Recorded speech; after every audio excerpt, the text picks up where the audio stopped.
ಆರಂಕುಶವಿಟ್ಟಡಂ ನೆನಹುದೆನ್ನಮನ ಬನವಾಸಿ ದೇಶವು ಎನ್ನೋ ಹಾಗೆ ಸಿಂಗಾಪುರದಲ್ಲಿ ಕನ್ನಡದ ಬಾವುಟವನ್ನು ಹಾರಿಸಿ ಬಂದಿದ್ದೀನಿ ಅಂತ ಹೆಮ್ಮೆ ಇದೆ ನನಗೆ. ಇದಕ್ಕೆಲ್ಲ ನೀವೆಲ್ಲ ಕಾರಣೀಕರ್ತರು. ಸ್ನೇಹಿತರೆ, ನಾನು ಹೇಳೋದು ಒಂದೇ ಒಂದು ಮಾತು, ಇಲ್ಲಿ ಬಂದಂಥ ಹಲವರಲ್ಲಿ ಬಹುತೇಕರಲ್ಲಿ ಹಂಬಲ ಇತ್ತು ಜಿಲ್ಲೆ ಆಗಬೇಕು ಅನ್ನೋದು, ಇನ್ನು ಕೆಲವರಲ್ಲಿ ಗೊಂದಲ ಇತ್ತು.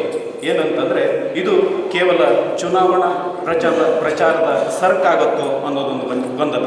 ಹಾಗಾಗಿ ಅನಂತಮೂರ್ತಿ ಹೆಗಡೆ ಅವರಿಗೆ ಒಂದು ಕಿವಿ ಮಾತು ಹೇಳೋದೇನೆಂದರೆ, ಅವರು ಬದುಕು ಕೂಡ ವೈಯಕ್ತಿಕ ಬದುಕಿದೆ, ಸಾಮಾಜಿಕ ಬದುಕಿದೆ.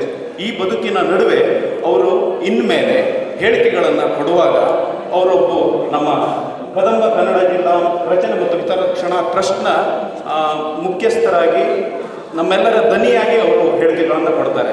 ಅದರ ಜೊತೆಯಾಗಿ ಅವರು ವೈಯಕ್ತಿಕ ಬದುಕಿನಲ್ಲಿ ಬೇರೆ ಪಕ್ಷದಲ್ಲೂ ಅವರು ಗುರುತಿಸ್ಕೊಂಡಿದ್ದಾರೆ. ಹಾಗಾಗಿ ದಯವಿಟ್ಟು ಅವರು ಹೇಳಿಕೆಗಳನ್ನು ಕೊಡುವಾಗ ಅದು ಈ ಒಂದು ಸಂಘಟನೆಗೆ ಏನಾದರೂ ಸಮಸ್ಯೆಯನ್ನು ತರುವಂಥದ್ದಿದ್ದರೆ ಅವರು ಮೊದಲೇ ಹೇಳ್ಕೋಬೇಕು, ನಾನು ಈ ಒಂದು ಸಂಘಟನೆಯ ಅಧ್ಯಕ್ಷನಾಗಿ ಅಥವಾ ಸಂಘಟನೆಯ ಮುಖ್ಯಸ್ಥನಾಗಿ ಹೇಳ್ತಾ ಇಲ್ಲ, ಇದು ನನ್ನ ವೈಯಕ್ತಿಕವಾದ ಹೇಳಿಕೆ ಅನ್ನೋದನ್ನು ಅವರು ಸ್ಪಷ್ಟಪಡಿಸಲಿ.